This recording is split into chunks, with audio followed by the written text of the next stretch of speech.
सुख दुख संगच्छन्ते नूयः पदं वेत्ति न तद्भास्यते सूर्यो न शशाङ्को न पावकः यद्गत्वा न निवर्तन्ते तद्धर्मकर्मं ममैवांसो देवलोके जीवन्मुक्तः सनातनः मनः षष्ठानीन्द्रियाणि प्रकृतिस्थानि कर्षते शरीरं यदवाप्नोति यच्चाप्युत्क्रामतेश्वरः गृहीत्वैतानि संयाते वायुर्गन्धानि वासः श्रोत्रं चक्षुस्पर्शनं च रसनं घ्राणमेव च अधिष्ठाय मनश्चायं विषयानुपसेवते उत्क्रामन्तं स्थितं वा प्रभुञ्जानं वा अनुमानितं विमूढानानुपश्यन्ते पश्यन्ते एव च यतन्तो योगिनश्चैनं पश्यत्यात्मनो स्थितं यतन्तोऽप्यकृतात्मानो नैनं पश्यन्त चेतसा यदादित्यगतं तेजो जगद्भास्यते दिनं यच्चन्द्रमसि यच्चाग्नौ तत्तेजो विद्युन्मामकम् गामाविश्य च भूतानि धारयाम्यहमाविशा उष्णामि चौषधे सर्वा सोमो भूत्वा सात्विकः अहं वैश्वानरो भूत्वा प्राणिनां देहमाश्रितः प्राणापान समायुक्तः पचाम्यन्नं चतुर्विधम् सर्वस्य चाहं हृदय सन्निविष्टो मत्तः स्मृतिर्ज्ञानोपहनं च वेदैश्च सर्वैः अहमेव वेद्यो वेदान्तकृद्वेदैव चाहम् द्वाविमो पुरुषो लोके क्षरश्चाक्षरेव च क्षरः सर्वाणि भूतानि कूटस्थोऽक्षर उच्यते उत्तमः पुरुषस्तन्यः परमात्मतः यो लोकत्रयमाविश्यविवर्तमेश्वरः यस्मात्सर्वतीतो अहमक्षरादं चोत्तमः अतोऽस्मि वेदे लोके वेदे च प्रतिता पुरुषोत्तमः यो मामेवमसम्मूढो जानाति पुरुषोत्तमं स सर्वविद् भजते मां सर्वभावेन भारत इति गुह्यतमं शास्त्रमिदमुक्तं मया नघः एतद्बुद्ध्वा बुद्धिमान् सात्कृतकृतस्य हरि ओं पूर्णमदः पूर्णमिदं पूर्णात् पूर्णमुदच्यते पूर्णस्य पूर्णमादाय पूर्णमेवावशिष्यते ओम शांति शांति शांति।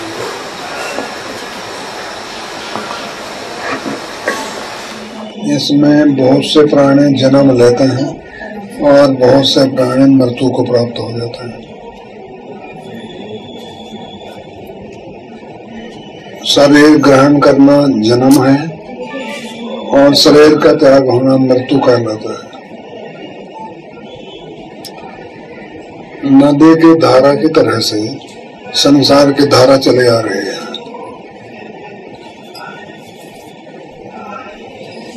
इसमें बहुत लोग पैदा हुए जो धन संपत्ति और जमीन को मेरे मेरे कहते हुए चले गए। यह भूमि यहीं पर है और उनका कहीं पता नहीं। यह संपत्ति यहीं पर है किंतु जो संपत्ति के मालिक बना थे उनका कहीं पता नहीं वे कहाँ है। संसार की स्थिति की खोज करने के लिए बहुत आदमियों की प्रवृत्ति हुई है।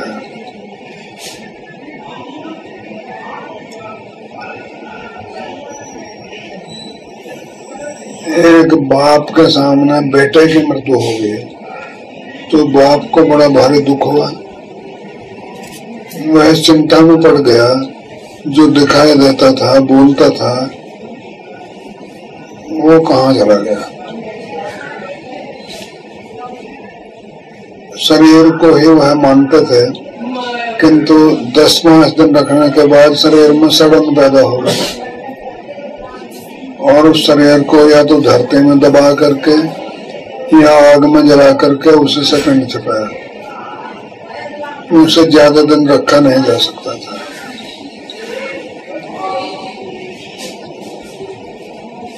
अब यह जिज्ञासा हुई कि प्राणी कहाँ से आया था और कहाँ चला गया।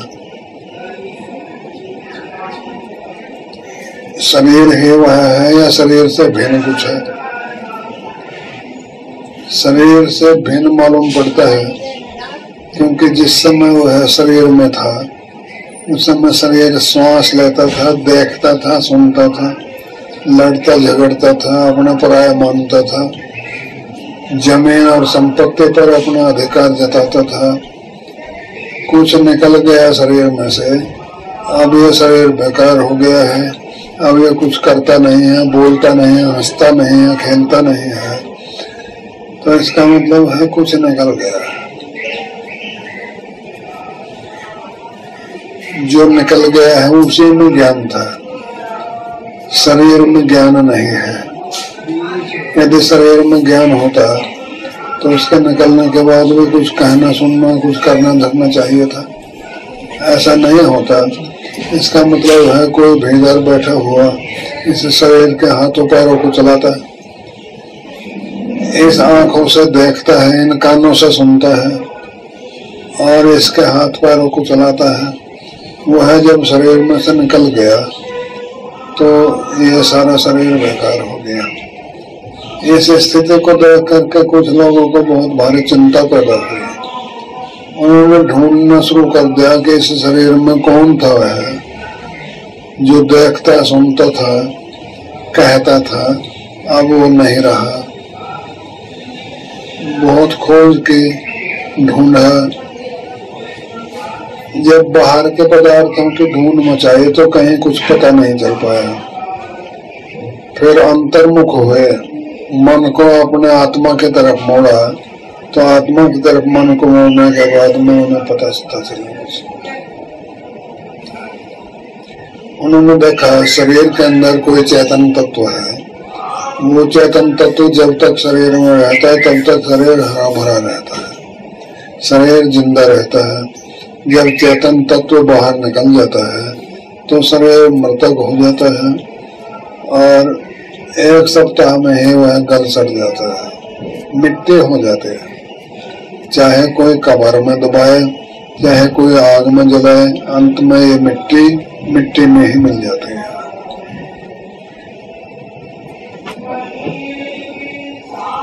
इसकी खोज करते रहे। एक पार्टी ही अलग होगी इसकी खोज करने वाले। सुनते हैं एक राजा था विश्वामित्र नाम का, उसके बेटे की मृत्यु हो गई उसके सामने ही। तो उसने बहुत खोज करना चाहा, बेटे को कुछ पता सता नहीं चला। आखिरकार घर छोड़ करके वन में जाकर के तपस्या करी और तपस्या करने के बाद में बेटे की खोज हो गई जो उस शरीर के अंदर मौजूद था। वह शरीर तो नहीं रहा, किंतु शरीर के अंदर रह करके जो व्यक्ति बोलता, कहता, सुनता था उसका पता चला।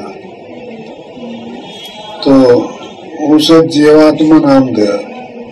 जिसके द्वारा शरीर जीवित रहता है उसे जीवात्मा कहता है। ये जीवात्मा कैसा है? खोज करने पर पता चला ये अजर अमर अविनाशी है। बुढ़ापा शरीर को आता है, मौत शरीर को आती है। आत्मा को जो इस शरीर का मुख्य मालिक है उसको नहीं आते। क्यों नहीं आते? वह सूक्ष्म है, अति सूक्ष्म है। तो अति सूक्ष्म जो वस्तु होते हैं उसे किसी तरह नाश नहीं किया जा सकता। उसे आग नहीं जला सकती, पानी नहीं भिगो सकता, हवा नहीं सुखा सकती और शस्त्रास्त्र नहीं काट पाते। उसके काटने, मारने, जलाने का कोई उपाय नहीं है। ये भी समझ में आया कि जैसे कोई मनुष्य पुराने वस्त्रों को त्याग करके हटा करके नया पहन लेता है, ऐसे ये जीवात्मा पुराने शरीर को छोड़ करके और नए शरीर को ग्रहण कर लेता है। ऐसे लोग भी हुए हैं संसार में, जन्मे हैं, जिन्हें अपने पिछले जन्मों की बात याद नहीं है और पिछले जन्मों की घटनाओं को उनको बताया है सब लोगों के सामने कि मैं पहले इस रूप में था और मैंने यहाँ पर ऐसा ऐसा काम किया। इसे सिद्ध हुआ केवल शरीर ही मरा, जीवात्मा जो शरीर का मालिक है उसकी मृत्यु नहीं हुई। इसलिए गीता में इस बात को स्पष्ट रूप से कहा, वासान से जीर्णानि यथा विहाय नवानि गृह्णाति नरो पराणि तथा शरीराणि विहाय जीर्णानि अन्यानि संयाति नमोदन्ते। जैसे ये नर मनुष्य पुराने शरीर को, जीर्ण हुए शरीर को छोड़ देता है और दूसरे नए शरीर को ग्रहण कर लेता है, धारण कर लेता है। जैसे ये पुराने वस्त्रों को त्याग देता है, नए वस्त्र पहन लेता है, उसी तरह ये जीवात्मा भी पुराने शरीर को त्याग कर नया शरीर ग्रहण कर लेता है। देही माने देह का मालिक है। देह का मालिक कौन है? जो देह में रह करके देह को चलाता है, जो कहता है मैं जाता हूँ, आता हूँ, खाता हूँ, पीता हूँ, मैं मरता हूँ, मैं पैदा होता हूँ। इस तरह मानने वाला जो जीवात्मा है वही देही है, अर्थात देह का मालिक है। वह देही नष्ट नहीं होता, उसे मारने का कोई उपाय नहीं है। शरीर के मारने के उपाय तो हैं, किंतु शरीर के मालिक को किसी भी तरह मारा नहीं जा सकता, क्योंकि वह अति सूक्ष्म है। यदि हवा को नाश करना हो तो कैसे नाश करो? हवा को तलवार से नहीं काटा जा सकता, गोले बंदूक से नष्ट नहीं किया जा सकता, आग से जला करके खत्म नहीं किया जा सकता, और किसी उपाय से हवा को नाश नहीं किया जा सकता। ऐसे ये जीवात्मा तो हवा से भी ज्यादा सूक्ष्म है, ज्यादा बरीक है, तो इसका नाश करने का भी कोई उपाय नहीं है। यह कारण है कि नहीं महापुरुषों को पिछले जन्म की घटना याद रहे हैं और उन्होंने इस बात को सिद्ध भी कर दिया। एक जगह मुसलमान के घर में, जिला मुजफ्फरनगर की घटना है गांव की, मुसलमान के घर में हिंदू व्यक्ति पैदा हो गया। वह धर्मात्मा था, पुण्य काम करने वाला था, भजन करने वाला, सदाचारी था, संयमी था। इस कारण से उसकी बुद्धि विकृत नहीं हुई, उसे स्मरण शक्ति बनी रही। जब तक वह कुछ नहीं जानता था तब तक की बात अलग है। उसने अपनी माँ का दूध पिया, किंतु इसके बाद जब कुछ खिलाना पिलाना चाहा, उसने कहा मैं तो मुसलमानों के घर का कुछ नहीं खाऊंगा, मैं ब्राह्मण हूँ, मैं मुसलमानों के घर का नहीं खा सकता। बड़ी मुश्किल हो गई। ब्राह्मण के घर से ला करके दूध पिलाया, पी लिया। उसे पता चल जाता था कि ब्राह्मण के घर का है, बताने से भी पता चल जाता था, वैसे भी चल जाता था। उससे पूछा गया तू कौन है, तेरा क्या नाम है, कहाँ पर तेरा घर है? उसने बताया फलाना गांव है, उस गांव में पूरब की तरफ हमारा मकान है। तेरे मृत्यु कैसे हुई थी? बोला कि एक्सीडेंट में मेरी मृत्यु हुई थी, गाड़ी से एक्सीडेंट हो गया था। तो अपने घर को पहचान लगा कि हाँ पहचान लूंगा। तो 5-7 मुसलमान उस बच्चे को लेकर के चले और गांव के दूर किनारे पर 1 किलोमीटर दूर छोड़ दिया कि चल अपने घर के घर को रास्ता। तब वो बच्चा आगे आगे दौड़ गया, वे पीछे पीछे चले, उसे घर में जा पहुंचा और जा करके उसने बताया कि यही मेरा घर है। तेरा क्या नाम था? कि मेरा ये नाम था। अपना नाम बता दिया। मृत्यु कैसा हुई थी इस घटना को बता दिया।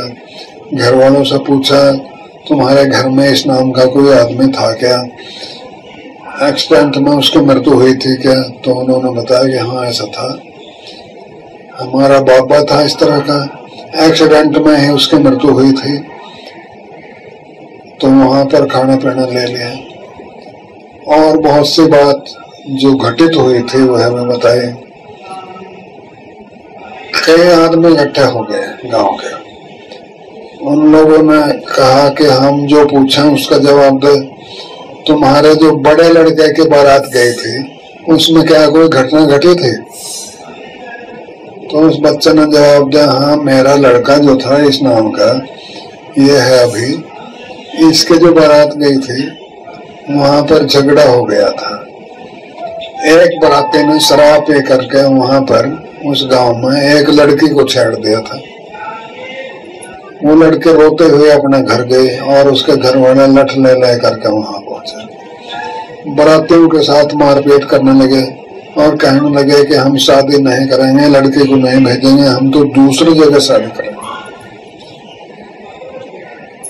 तो उनके आगे बड़े हाथ जोड़े, बड़ी प्रार्थना करे, बड़े मुश्किल से वे लड़के को भेज पाए। ये घटना मेरे लड़के की शादी में घटी थी। उसने बताया मेरे लड़के का ये नाम है, ये लड़का सामने है तुम्हारे। और बहुत सी बात बताई अपने समय की।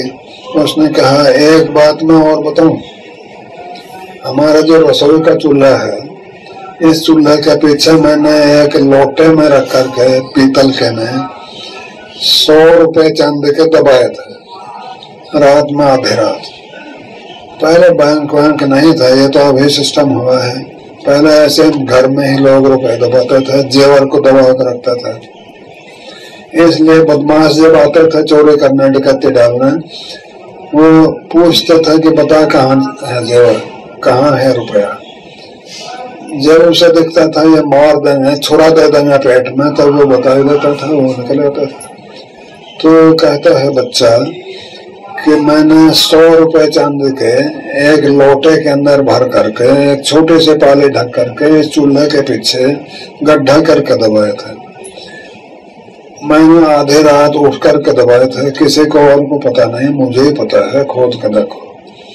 तो जहां उसने बताया था खोद के देखा, चांदी के रुपए से भरा हुआ बर्तन निकला। ये गिन के देखे तो पूरे 100 थे। उसने कहा मैंने कई बार गिन करके भरे थे, इसलिए पूरम पट 100 ही है। मैंने भरे थे और किसी को पता नहीं है। मेरा वह शरीर बदल गया है, ये दूसरा शरीर मिला है, और यह भी मुसलमान के घर पैदा हुआ। ये भगवान जाने ऐसा क्यों हुआ। मुसलमान के घर मेरा शरीर पैदा हुआ है, मैं मुसलमान नहीं हूँ। हिंदुओं ने कहा, ब्राह्मणों ने, जिनका वो लड़का था, उनसे कि तुम इसको हमें दे दो। उन्होंने कहा हम तो नहीं देंगे। झगड़ा हुआ, आखिरकार मुकदमा चला, और उस मुकदमे में वो लड़का मुसलमानों को ही दे दिया सरकार ने। जबरदस्ती उसको उठा करके ले आए। वो रोता रहता था, खाता पीता नहीं था। हिंदुओं के घर का ला करके कुछ खिलाते थे तो खाता था। कुछ दिन के बाद में उसकी स्मरण शक्ति गायब होगी, फिर खाने पीने लगा, मुसलमानों में रह के मुसलमान ही रहा। ऐसे ऐसे घटना प्रत्यक्ष प्रमाण रूप में भी हुई है। वेद शास्त्रों के प्रमाण में है। वेद शास्त्र इस बात को बताते हैं कि आत्मा अजर अमर अविनाशी है। शरीर के मरने से यह मरता नहीं, शरीर के जन्म से यह जन्मता नहीं। शरीर को बदल लेता है कपड़ों की तरह से, जैसे कपड़े बदल लेता है कोई आदमी। ये जो शरीर है ये अनंत है। देखो सांप के शरीर में और हाथी के शरीर में कितना अंतर है। सांप का शरीर, हाथी का शरीर और बड़ के पेड़ का शरीर भिन्न भिन्न है। बड़ के पेड़ का शरीर धरती में से भोजन ग्रहण करता है, हवा से भोजन ग्रहण करता है। हाथी का शरीर पेड़ पौधों को खाता है, गन्ने खाता है, दूसरी चीजों को खा करके अपना निर्वाह करता है। मनुष्य अन्न को खा करके अपना निर्वाह करता है। स्त्री के शरीर में और पुरुष के शरीर में भिन्नता है। इस संसार को रचने वाले ने ये भिन्नता बनाई है संसार को चलाने के लिए।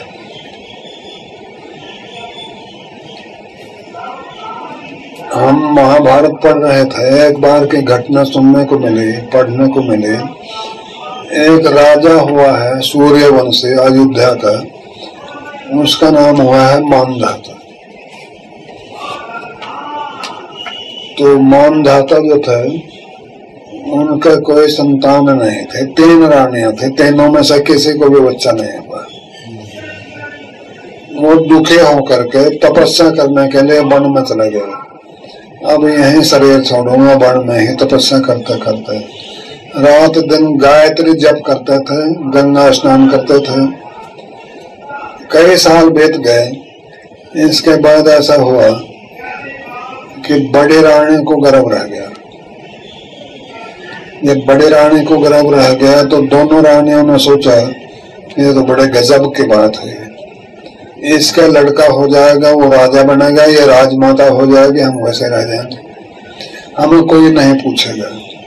तो इसको हम अपने जैसे कर लें, जैसे हम संतानहीन हैं वैसे ही इसको करें, ये भी हमारे जैसे रहे, ये महारानी बनकर न रहे, राजमाता बनकर न रहे।